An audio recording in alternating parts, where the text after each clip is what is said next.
सबको जय मसीह। मैं प्रभु को धन्यवाद देता हूँ आज शाम के समय में आ, सालवड़ी मंडली के साथ अयुब का किताब का पढ़ाई करने का अवसर मिला और आप लोग सब आए। आने के लिए बहुत बहुत धन्यवाद। और हमारा प्रार्थना यह है कि ये समय आपके लिए लाभदायक बने। और हम लोग आज 3 अध्यायों को देखने वाले हैं। We're going to look at 3 chapters। और हम लोग 15, 16 और 17 अध्यायों को देखने वाले हैं। और वचन पढ़ने के लिए आज स्टीफन सामने आया है, तो मैं विनती करूंगा स्टीफन को। आज हम एलिफाज के बातों को थोड़ा सा सुनेंगे और उसको जवाब कैसे देता है अयूब। एलिफाज के बातों को जवाब देता है वो 16 और 17 अध्याय में। तो हम लोग पढ़ेंगे अभी 15 अध्याय 17 से लेकर 25 तक पढ़ो। Job chapter 15, we are going to read from verses 17 to 25. So, Stephen, please read. I will save thee, hear me, and which I have seen I will declare.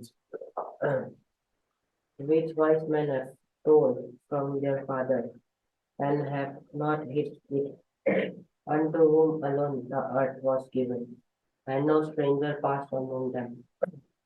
The wicked man travelleth with pain all his days, and the number of years is given to the oppressor. A dreadful sound is in his ears. In prosperity the destroyer shall come upon him. He believeth not that he shall return out of darkness. He is waited for of the sword. He wandereth abroad for bread, saying, where is it? Knoweth that the day of darkness is ready at his hand. Trouble and anguish shall make him afraid. They shall prevail against him, as a king ready to the battle, for he stretched out his hand against God, and strengthened himself against the Almighty. Thank you Stephen. परमेश्वर अपने पढ़े वचन पर आशीर्वाद दे। तो अभी यहाँ एलिफाज के बातों को जब हम पढ़ते हैं, ये उसका दूसरा भाषण है या सेकंड स्पीच। पहला राउंड तो हमने चौथा अध्याय में हमने देखा कि एलिफाज बोलना शुरू करता है और एलिफाज के बाद बिल्दाद बात करता है और फिर 11 अध्याय में जोफार बात करता है। फिर हर एक व्यक्ति को, हर एक मित्र को अयूब जवाब देता है। और अभी एलिफाज अपना दूसरा भाषण या उसका दूसरा स्पीच वो देता है, ये 15 अध्याय में देता है। और अगर आप देखेंगे यहाँ उसका जो भाषण छोटा हो रहा है। पहला बार जब वो बात करता है तो हम लोग देखते हैं वो 4 और 5 अध्याय, 2 अध्यायों को मिलाकर वो बात करता है। मतलब उसका जो भाषण था काफी लंबा था। लेकिन यहाँ पर जब वो आता है उसका भाषण जो है और छोटा होता है। उसी प्रकार जब हम आगे बढ़ते हैं तो देखते हैं जो भी उसके मित्र है उनका जो स्पीच, उनका भाषण जो है छोटा छोटा हो रहा है। लेकिन अयूब के बातें क्या हो रहा है, बड़ा बड़ा हो रहा है। और वो उसी प्रकार जब जोफर जब उसको कुछ बातें बोलता है तो अयूब 12, 13 और 14 थे 3 अध्याय में उसको उत्तर देता है। और उसी प्रकार अभी जोफर का जो बातें हैं वो अभी 2 अध्याय में वो उसको रिप्लाई देता है। और आगे जाकर भी हम लोग देखते हैं कि बिल्दाद और जोफर के भी बातें जो है छोटा छोटा हो रहा है। और बहुत सारी चीजें जो है वो पहले ही भाषण में पहले बार जब उन्होंने अपने मुंह खोल के आयुब के ऊपर वो इल्जाम लगा रहे थे, वही बात वो दोहरा रहे। इसलिए उनका जो भाषण जो है छोटा हो रहा है। और जो बातें वहां पर अयुब वो 12, 13 और 14 अध्याय में बोलता है उसको एक जवाब देने का कोशिश करता है यहाँ एलिफाज। तो एलिफाज कह रहा है कि जो कुछ भी तुम कह रहा है गर्म हवा की तरह है, हॉट एयर। मतलब तुम्हारे पेट से हेकर जो निकलता है उसी प्रकार के तुम्हारे बातें हैं जो आ, तो जरा सोचो, इस प्रकार के बातें सांत्वना देने के लिए वो कह रहा है। अय्यूब के बच्चे मरे हैं और वो लोग उसके मित्र है, उसको सांत्वना देने के लिए आए हैं, और वो कह रहा है कि तुम्हारे बातें जो है, तुम्हारे पेट से गर्म हवा निकल रहा है जैसा ही है। और इस प्रकार से एलिफाज पहले बार जब वो बात किया था, थोड़ा सा बुद्धि से, थोड़ा सा धीरे से उन्होंने बात किया। लेकिन अभी दूसरा बार जब एलिफाज बात कर रहा है, वो भी अभी इल्जाम लगाना और एकदम डायरेक्ट बातें वो कर रहा है। वो 15 अध्याय 2 और 3 उन पदों को हमने पढ़ा नहीं, और सारे पदों को, सारे 3 अध्यायों को पढ़ने के लिए हमारे पास समय नहीं है। लेकिन मुख्य मुख्य बातें, मेन पॉइंट्स हम लोग सिर्फ देखने वाले हैं। तो अय्यूब गर्म हवा दे रहा है अपने मुंह से करके वो बोल रहा है। और 4 पद में अगर हम देखते हैं, इंग्लिश में लिखा है, but you even undermine the fear of God and hinder meditation before him. इसका मतलब है परमेश्वर का डर भी तुम्हारे अंदर नहीं है। और ये ऐसे व्यक्ति को कह रहा है जो परमेश्वर के नजर में बहुत ही धार्मिक व्यक्ति है। Job is a very righteous man. और ये पहला अध्याय में हमने देखा, दूसरा अध्याय में भी हमने देखा, परमेश्वर अय्यूब के बारे में वो स्वर्गदूतों के सामने कहता है कि ऐसा धार्मिक व्यक्ति कोई भी नहीं है।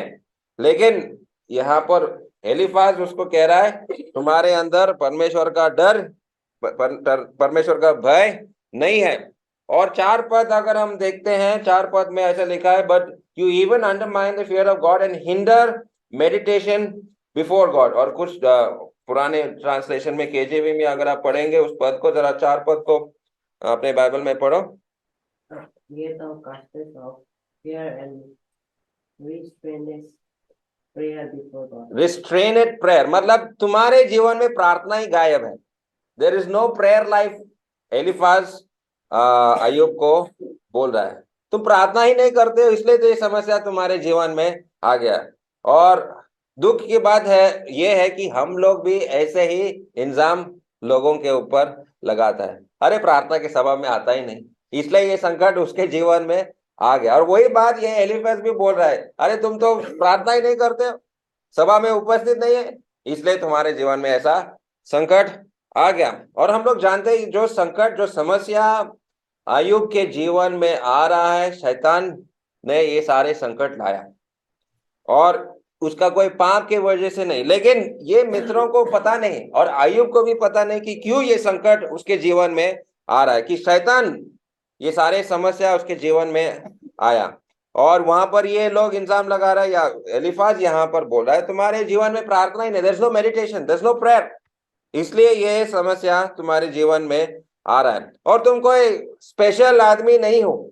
वहां 7 पद में ऐसा लिखा है, were you the first person ever born और were you brought forth before the hills. क्या तुम आदम के समय में पैदा हुआ? आदम जैसा पहला मनुष्य था, वो बहुत ही एक स्पेशल आदमी था, उसी प्रकार क्या तुम भी हो क्या? और सारा ज्ञान तुम्हारे पास ही है क्या? तो you are not any special. तुम एक मामूली व्यक्ति हो, साधारण व्यक्ति हो तुम। अभी सांत्वना देने के लिए तुम अगर ऐसे बात करेगा तो अच्छा नहीं है। और दोबारा उसको उसके ऊपर इल्जाम लगा रहा है। और Job has been missed at 12 पद में हम लोग देखते हैं कि तुम भटक गए, अच्छे रास्ते पे तुम जा रहा था लेकिन भटक गया है करके वो बोल रहा है। और 13 पद, let's read verse 13। That thou turnest thy spirit against God and lettest such words go out of thy mouth. तो जो कुछ भी अय्यूब कह रहा है परमेश्वर के विरुद्ध में, परमेश्वर के खिलाफ है करके ये अभी इल्जाम लगा रहा है। और यही बातें जो है पिछले बार भी एलिफाज ने बोला था, उसका पहला भाषण में यही बातें उन्होंने बोला था, और दोबारा वही बातें यहाँ दोहरा रहा है। और परमेश्वर के सामने कोई भी धार्मिक नहीं है। और अगर आप लोगों को याद है 4था अध्याय में जब एलिफाज ने अपना पहला भाषण दिया, वहां पर उन्होंने बोला कि देखो स्वर्गदूत भी पापी है और तुम अपने आप को निष्पाप बोल रहा है, तुम कैसे आदमी हो? सारे स्वर्गदूत ने भी पाप किया है, परमेश्वर के सामने स्वर्गदूत भी पापी है। बात बिल्कुल सही है, स्वर्गदूत भी पापी है, परमेश्वर के सामने कोई पवित्र नहीं है। और वो कहना चाह रहा है कि जो संकट उसके जीवन में आया अय्यूब के पाप की वजह से है। इसलिए वो सारे ये बातें उसको कह रहा है। और जो अय्यूब जो है वो विरोध कर रहा है और भ्रष्ट हो गया। Let's read verse 16। How much more abominable and filthy is man, which drinketh iniquity like water. Okay. How much less one who is revolting and corrupt, and in that Bible it says filthy, मतलब बहुत ही गंदा है। तो ये है तुम्हारा अवस्था, तुम विरोध कर रहा है और तुम भ्रष्ट हो। ऐसा एलिफाज अय्यूब के बारे में कह रहा है। और वही बातें अभी ये सारे बातें पहले भी उन्होंने अपने पहले भाषण में उन्होंने बोला था, और वही बातें दोबारा वो दोहरा रहा है। और जो शुरुआत में ही हमने इन बातों को हमने पढ़ा, लेकिन 20 पद में वो कहता है कि जो दुष्ट व्यक्ति है वो कैसा होता है, उसके बारे में यहाँ पर वो बता रहा है। तो दुष्ट दुष्ट व्यक्ति में दर्द रहता है, हमेशा दर्द में रहता है। दुष्ट व्यक्ति, उसका जीवन जो है छोटा होता है, उसके अंदर हमेशा डर या भय रहता है। सब समय डर या भय उसके जीवन में रहता है। और जैसा चोर हमेशा पुलिस का डर में जीवन जीता है, वैसे तुम भी ऐसे ही हो। डर में तुम अपना जीवन को जी रहा है और तुम्हारे जीवन में कोई शांति नहीं है। अभी ये दुष्ट व्यक्ति के बारे में ये सारे बातें वो बोल रहा है। और वो ऐसा बोल रहा है क्योंकि वो कह रहा है कि अय्यूब भी इस प्रकार से है। अय्यूब का जीवन एक दुष्ट व्यक्ति के तरह है। उसके जीवन में कोई शांति नहीं है। 15 और 21 में और 15 का 22 में वो तलवार से ही मरेगा। He dies by the sword. अभी तलवार से उसके जितने भी नौकर थे, उसके अय्यूब के नौकर सब तलवार से मर गए। तो इसलिए वो कह रहा तुम्हारा अंत भी ऐसा ही तलवार से होने वाला है। तलवार से दुष्ट लोग मरते हैं। और अय्यूब कैसा सूख गया था, हमने पिछले बार भी देखा था। तो वो सूख गया, भूख से मर रहा है जैसा है। तो ये दुष्ट लोग ऐसे भूख से मरते हैं, भूखा रहता है। और 25 पद में हम लोग देखते हैं कि परमेश्वर के विरोध करता है। और वही पहले भी हमने 16 पद में भी देखा, परमेश्वर के विरोधी है ये, ऐसा वो इल्जाम लगा रहा है। और भूकंप से मरते हैं। जो दुष्ट व्यक्ति है सारे भूकंप में मरते हैं। तो क्या ये बात सच है? अभी टर्की में भूकंप हुआ है, जितने लोग मतलब लगभग 20 या 25 हजार लोग अभी डेथ टोल बता रहे हैं। वो सारे दुष्ट थे, सारे पाप, अपने पाप की वजह से क्या वो लोग मर गए? नहीं, वहां पर छोटे बच्चे भी हैं। लेकिन ये जो उसका एलिफाज का जो कहना है, हम लोग जानते हैं कि 100% सही नहीं है इसमें। और खास करके अय्यूब के जीवन के लिए ये सही नहीं है। हर संकट जो आता है, पहले भी हमने देखा था, वही बात बार बार हम लोग दोहरा रहे हैं कि हर संकट किसी पाप की वजह से नहीं आता। All the evil that happens is not because of sin। और 28 पद में वो कह रहा है कि वो लोग भूकंप से मर रहे। और ये तो हुआ था, उसका जो घर जो है गिर गया था, तूफान आया था और वो घर जो है उनके बच्चों के ऊपर गिर गया था। पिछले बार भी हमने देखा, दूसरे मित्र भी इल्जाम लगा रहा था तुम्हारे सारे बच्चे पापी है, इसलिए वो ऐसे मर गए। तो भूकंप से मरते या बहुत ही बुरे तरीके से वो लोग मरते हैं। और वह जिसके योग्य है उसी को प्राप्त करते हैं।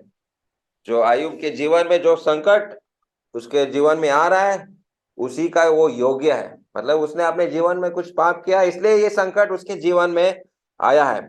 और उसको कोई बच्चे नहीं होंगे।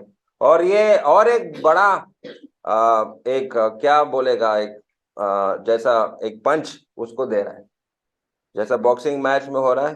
तो अय्यूब को हर जगह से उसको पंच करके अटैक करने का कोशिश कर रहा है, और उसके कोई बच्चे ना होंगे। और ये जो माँ बाप जिनके पास बच्चे नहीं है, क्या उनके पाप की वजह से ऐसा उनके जीवन में हो रहा है?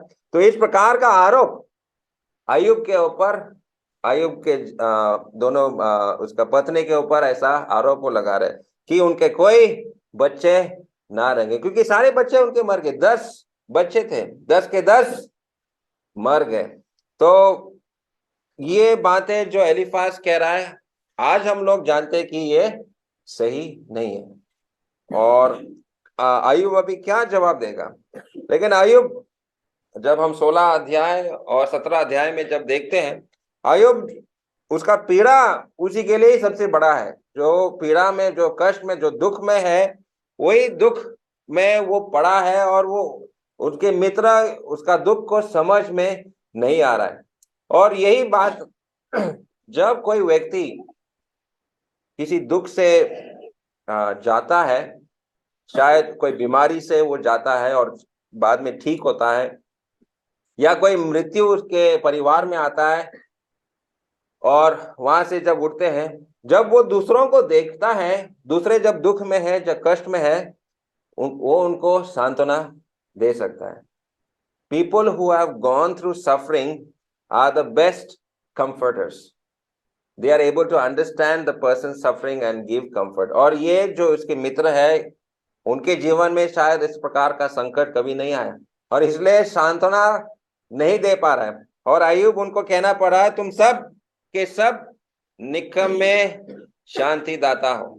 That is in verse 2. Let's read that verse 2. Chapter 16, Job chapter 16 verse 2. I have heard many such things. Miserable comforters are we all. Miserable comforters are ye all, या हिंदी में तुम सब के सब निकम में शांति दाता है। और उसका जो पीड़ा है, अभी यहाँ पर अपना फिजिकल सफरिंग के बारे में वो बताता है। और 17 अध्याय में वो पहला पद, 17 अध्याय का पहला पद में जरा पढ़ो, read chapter 17 verse 1. My breath is corrupt, my days are extinct. Okay, my breath is corrupt. That is in your translation. दूसरा translation, can you read chapter 17 verse 1? What does it say in your translation? Read the Nepali. What does it say? Chapter 17 verse 1. मेरो आत्मा Atma. Okay, mero Atma. And in a different translation, NASB says, my spirit is broken. In that, my breath is broken. Breath also means spirit. So, in chapter 17, he describes his spiritual suffering. 17 अध्याय में उसका आत्मिक क्लेश के बारे में वो बात करता है, और 16 अध्याय में उसका शारीरिक क्लेश या शारीरिक समस्याओं के बारे में वो बात करता है। और अय्यूब अभी वो भी उनको रिप्लाई में वो भी कह रहा है, तुम सब के सब निकम में सांत्वना देने वाले लोग हैं। और उसका एक शब्द जो बार बार इन 16-17 अध्याय में बार बार आया है, इंग्लिश बाइबल में, it's the word my. The word my appears around 30 to 35 times in chapter 16 and 17. और हिंदी में ये क्या शब्द होगा? माई, मेरा, या ये मेरा शब्द जो है, for example, in verse 6, can you read chapter 16, 16 अध्याय का 6 पद को पढ़ो. Though I speak, my days is not as well, and though I forbear what I am least.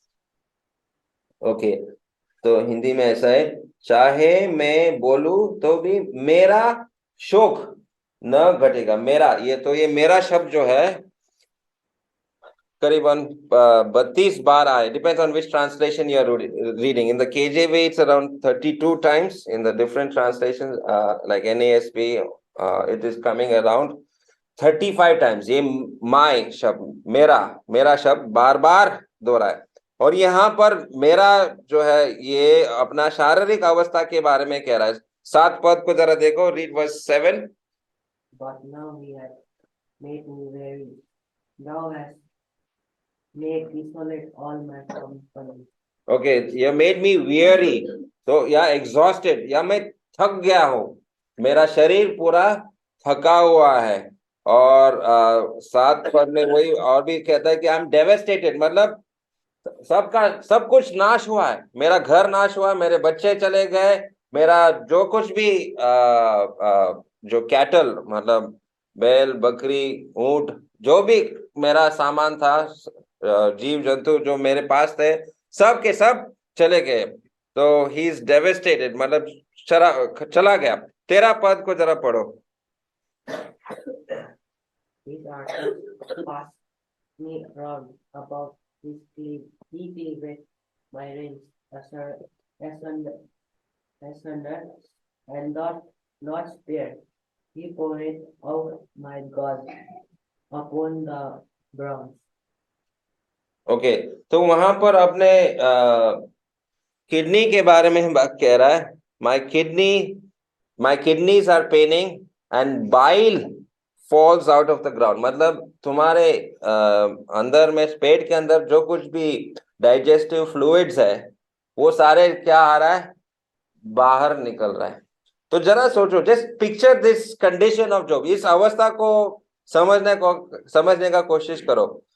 अय्यूब बहुत ही संकट में, बहुत ही क्लेश में है, उसका पूरा पेट में इतना दर्द हो रहा है और वो उल्टी कर रहा है, वो उल्टी वहीं पर वो गिर रहा है और वहीं पर वो उसको बैठना पड़ रहा है, और वहां उसके मित्र आकर कह रहे हैं तुमने पाप किया, ये सब संकट ये सब दुख तुम्हारे जीवन में इसलिए आया क्योंकि तुमने पाप किया है। तो बहुत ही खराब अवस्था है उसका, और उसका चेहरा भी I don't know the words, but his face is red with weeping and darkness covers the eyes, मतलब उसका चेहरा पूरा लाल हो गया।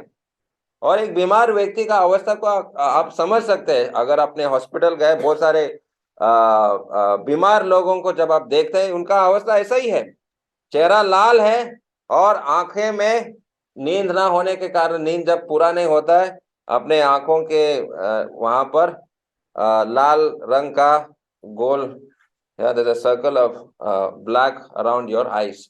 तो इस प्रकार का उसका अवस्था, बहुत ही बुरा अवस्था है। और उसका खून के बारे में वो लिखा है 18 पद, वर्स 18, इसी read verse 18। O earth, cover not thou my blood, and let my cry have no place. तो उसका खून भी जमीन में गिरा है, और वो खून जो है ऐसा लग रहा है, वो अय्यूब कह रहा है कि मैं अपना खून यहाँ पर दे रहा है, और वो खून मिट्टी में गिरा है, और वो खून चिल्लाएगा मिट्टी से। और इसके बारे में और कहां पर भी, अभी ये एक सवाल आप लोगों के लिए, the blood cries out from the ground, where is that, where do we read that? जोर से बोलो। हाँ, कहां पर? कैन और हबेल के जीवन में, जब कैन ने, बड़ा भाई ने छोटा भाई का हत्या किया, तो हबेल का खून भी उस भूमि से चिल्लाता है। और ऐसा ही अय्यूब भी कह रहा है, मैं यहाँ पे मर रहा हूं, मेरा खून जमीन पे गिर रहा है, और अगर मैं मर भी जाऊंगा वो खून उस जमीन पे ही रहेगा और वहां से एक आवाज निकलेगा, ऐसा वो कह रहा है। और ये बात सच है कि परमेश्वर जो इनोसेंट है, जो निर्दोष है, उनका खून के बदला परमेश्वर एक ना एक दिन लेने वाला है। God will take revenge. और इस प्रकार से अय्यूब कह रहा है कि मेरा बदला कौन लेगा, जो संकट मेरे जीवन में आया, मेरा खून भी गिर गया जमीन पर, उसका बदला कौन लेगा। और इस अभी 17 अध्याय में जैसे हमने बोला, आत्मिक संकट के बारे में वहां कह रहा है, it's talking about his spiritual suffering. और वहां 17 का 3 पद को जरा पढ़ो, चैप्टर 17 वर्स 3।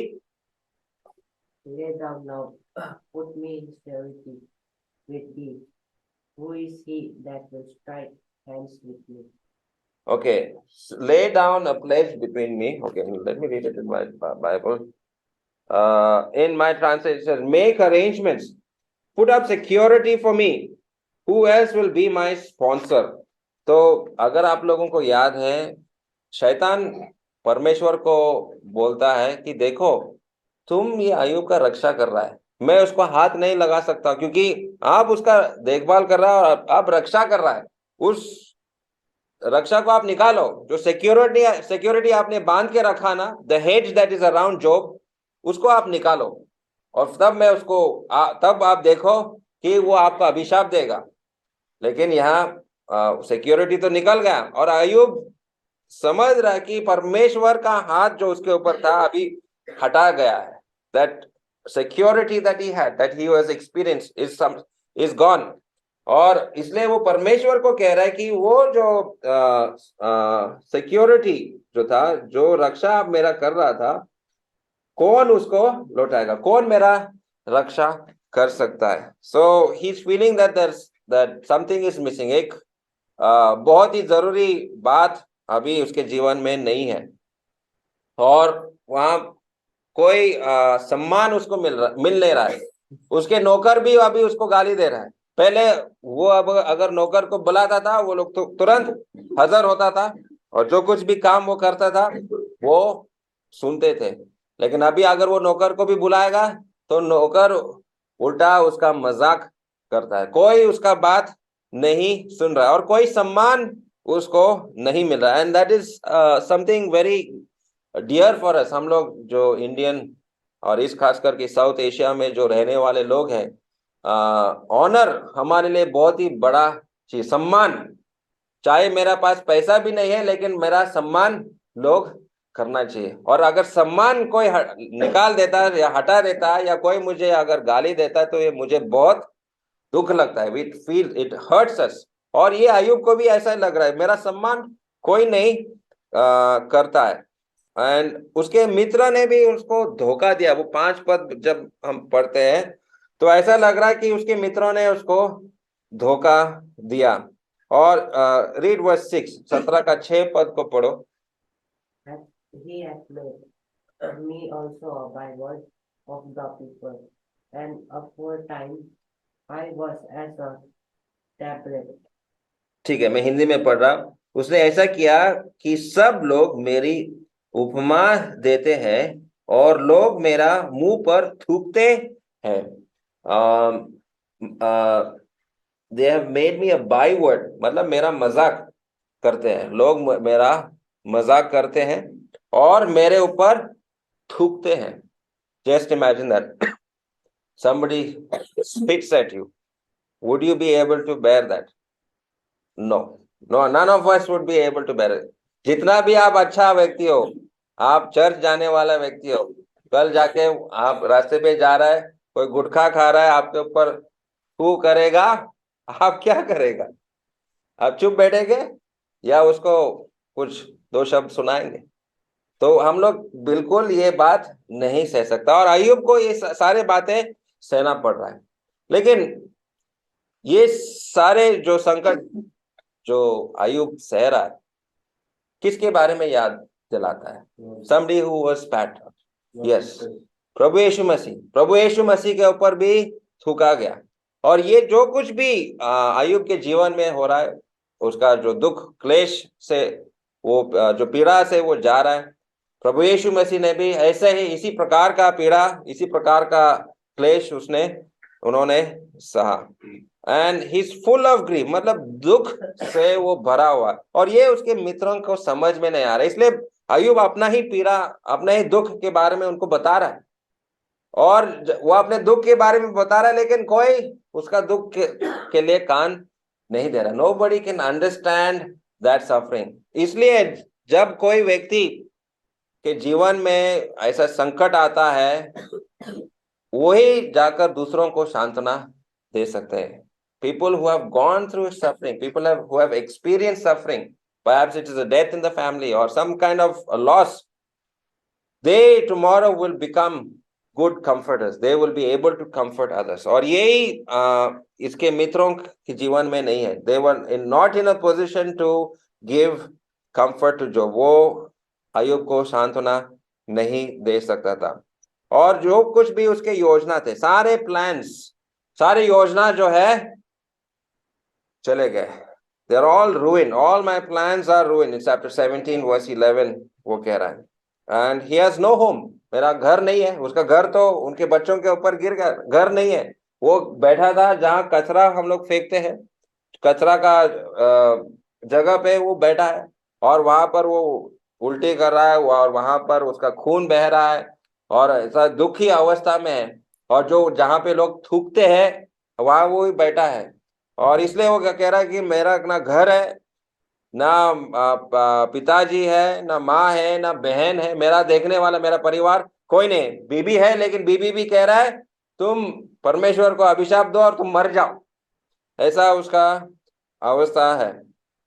और आखिरी में हम लोग देखते हैं, और सबसे दुख की बात यह है, उसका आशा, हिज होप इज गोइंग, कोई आशा नहीं। 17 का 15 पद को पढ़ो, chapter 17 verse 15। And where is now my hope? As for my hope, who shall see it? Yeah, where then is my hope and who can see any hope for me?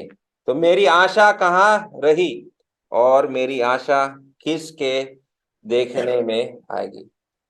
अपने मित्रों से कोई आशा, कोई सांत्वना उसको नहीं मिल रहा है, तो आशा उसका चला जा रहा है ऐसा लग रहा है। तो यहाँ से जो कुछ भी बातें आयोग कह रहा है, क्या सीखते हैं? अभी वापस 15 अध्याय का 11 पद में एक बात वहां उस एलिफाज कहता है, chapter 15 verse 11। Can you read that verse please? Are the consolations of God small with thee? Is there any secret thing with thee? Okay, ईश्वर की शांतिदायक बातें और जो वचन तेरे लिए कोमल है, क्या ये तेरे दृष्टि में तुच्छ है? एलिफाज ने ऐसा एक बात बोला है, लेकिन एलिफाज को भी इस बात का समझ में नहीं आ रहा है। और यहाँ एलिफाज ये बात कह रहा है, वो सोच रहा है कि जो कुछ भी एलिफाज और जोफार और बिल्दाद कह रहा है वो परमेश्वर का बात है, लेकिन ये गलत है। एलिफाज, जोफार और बिल्दाद सारे परमेश्वर के बात नहीं है। पूरा साफ, पूरा स्पष्ट रूप से वो परमेश्वर के बातों को नहीं बता रहा है। लेकिन जब परमेश्वर खुद बात करता है तब ही हम लोगों को सांत्वना दे सकता है। उनके बातों से कोई सांत्वना, there is no comfort from his friends. लेकिन ये कंसोलेशन शब्द जो है या शांतिदायक शब्द जो है, ये हमारे प्रभु यीशु मसीह के बारे में भी बोला गया है। और इसलिए एक नया नियम से एक पद को हम थोड़ा पढ़ेंगे, Luke chapter 2 verse 25, the consolation of God. What is this consolation of God? Luke chapter 2 verse 25। And behold, there was a man in Jerusalem, whose name was Simon.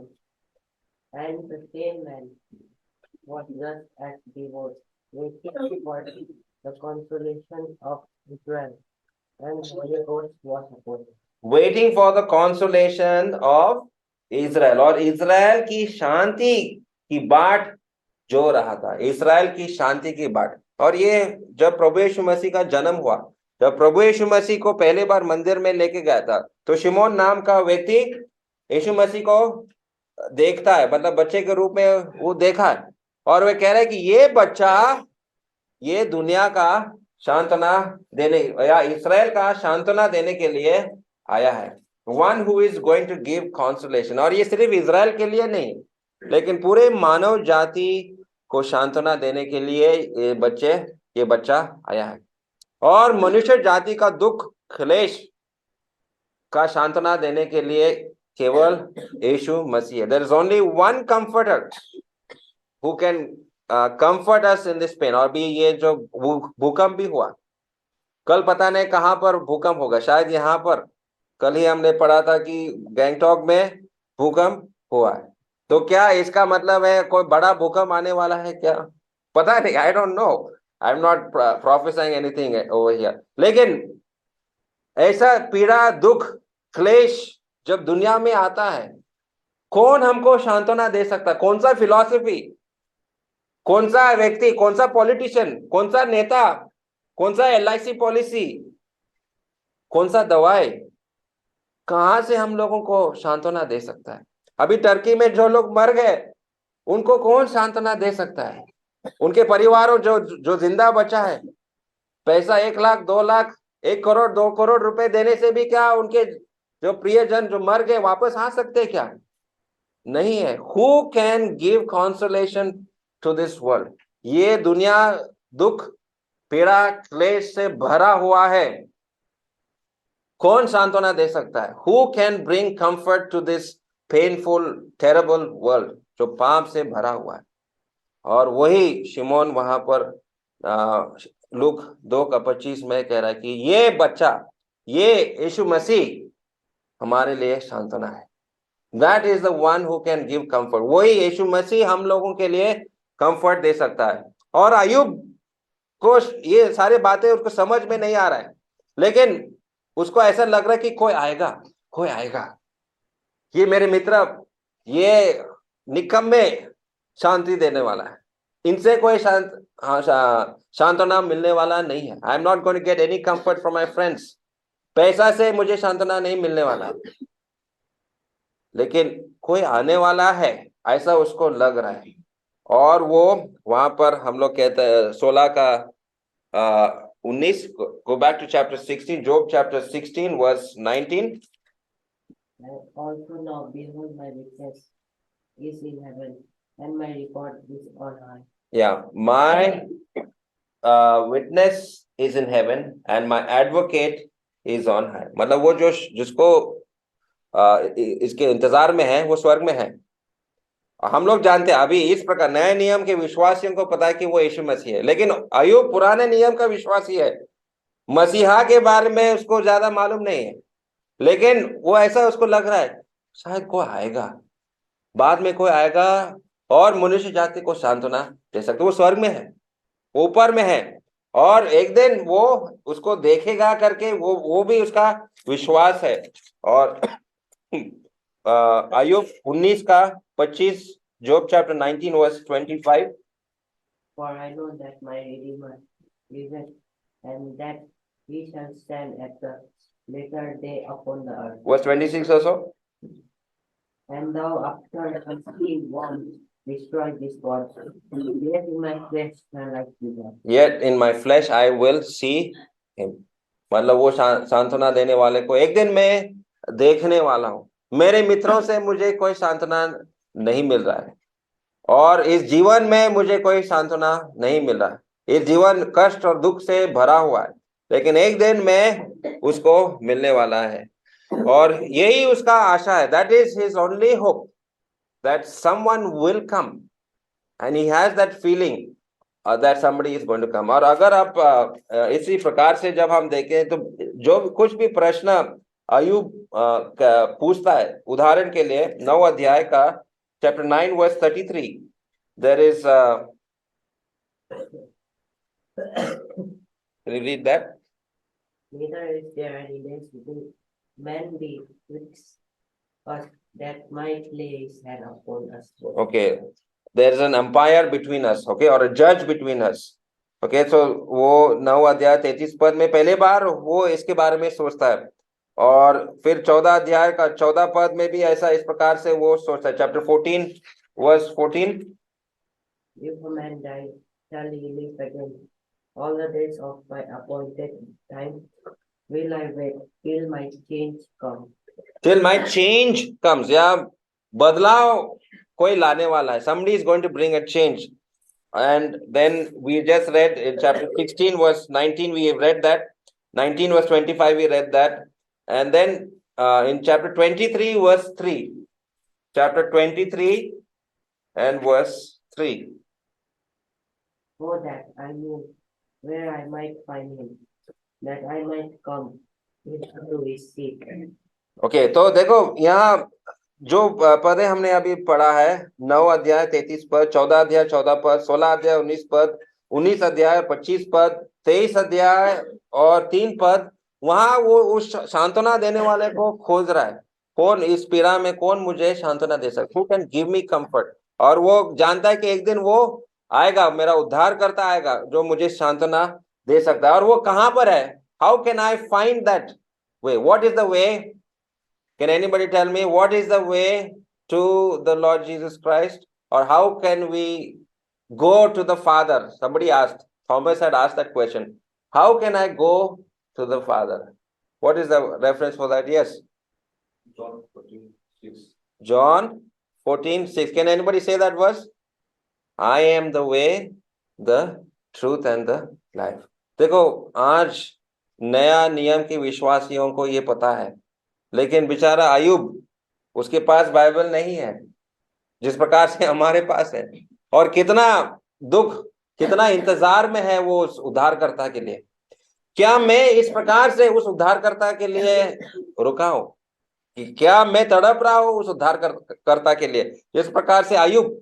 हाँ, आपके जीवन में इतना दुख नहीं है, इतना संकट तो अय्यूब की तरह आपके जीवन में नहीं है, तो इसलिए शायद इतना आप खोज नहीं रहा है। लेकिन जो संकट में, जो हॉस्पिटल में, जो दुख में है, जो दर्द में है, तभी वो लोग सोचने लगते हैं और वो तड़पते हैं सच्चाई के लिए, सांत्वना देने के लिए।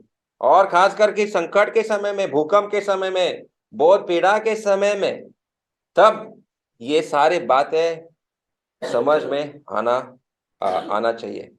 और हमारा आशा भी केवल उसी पर है। Our hope also is in heaven, जैसे हमने 17 अध्याय 15 पद, वो उसका वो आशा वो खो रहा है, लेकिन हम लोग जानते हैं हमारा आशा केवल प्रभु यीशु मसीह। Only the Lord Jesus Christ can give us hope. केवल प्रभु यीशु मसीह मृत्युंजय हुआ, प्रभु यीशु मसीह पीड़ा से गुजर के वो क्रूस पर मरा, क्रूस पर मरने के बाद उसको गाड़ा गया, और मृत्यु हमारे लिए अंत नहीं है, वो पुनरुत्थित हुआ। He rose again from the death. मृत्युंजय हुआ हमारा प्रभु यीशु मसीह। हर पीड़ा, हर क्लेश को सहने के बाद वो हमारे लिए एक रास्ता उन्होंने बनाया। He made a way for us. और वो स्वर्ग के तरफ, जैसे यूहन्ना 14 और 6 में हमने देखा, वही मार्ग, सत्य और जीवन वही है। उसी के द्वारा हम पिता परमेश्वर और सांत्वना देने वाला पिता के पास हम पहुंच सकते हैं। और यही आशा हम लोग खोना नहीं चाहिए। We should not be ones who lose hope. ये एक कहानी है। Few years ago several men went out to sea।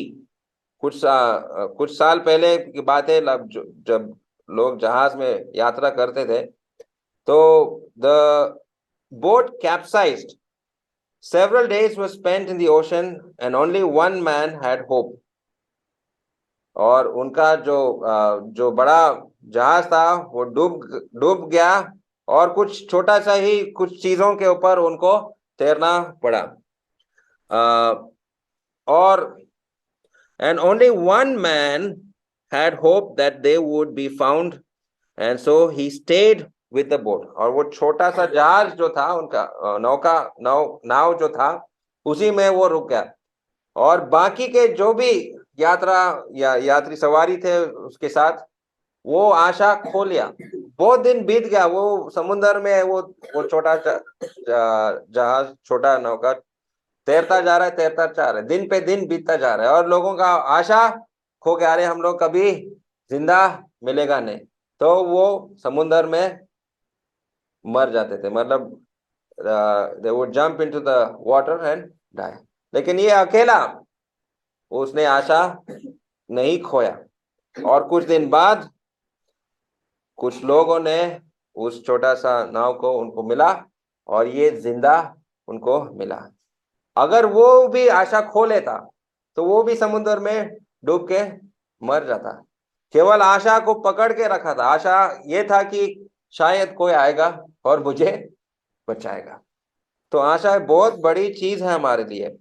तो ऐसा भी यहाँ पे लिखा है कि it has been said that a human can live 3 minutes without air. एक आदमी ज्यादा से ज्यादा 3 मिनट तक बिना सांस लेकर जी सकता है। 3 days विदाउट वाटर, 3 दिन पानी बिना वो रह सकता है। 3 weeks विदाउट फूड, 3 सप्ताह वो जिंदा रह सकता है ना कुछ खाए। लेकिन but not 1 second without hope. लेकिन आशाहीन नहीं रह सकता, 1 सेकेंड भी बिना आशा का नहीं रह सकता है। सो अय्यूब के जीवन में एक ही चीज वो पकड़ के रखा था कि मेरा सांत्वना देने वाला शायद वो आएगा। और वही आशा आज भी हम लोग उसी आशा को पकड़ के रख सकते हैं। जब संकट है, जब समस्या है, जब क्लेश है, दुख है, तो उस आशा को हम लोग पकड़ के रख सकते हैं, और वो आशा देने वाला हमारा प्रभु यीशु मसीह है, और आज भी वो हमारे लिए सांत्वना दे सकता है। तो इन्हीं बातों को मैं यहीं पर समाप्त करता हूँ। सुनने के लिए बहुत बहुत धन्यवाद।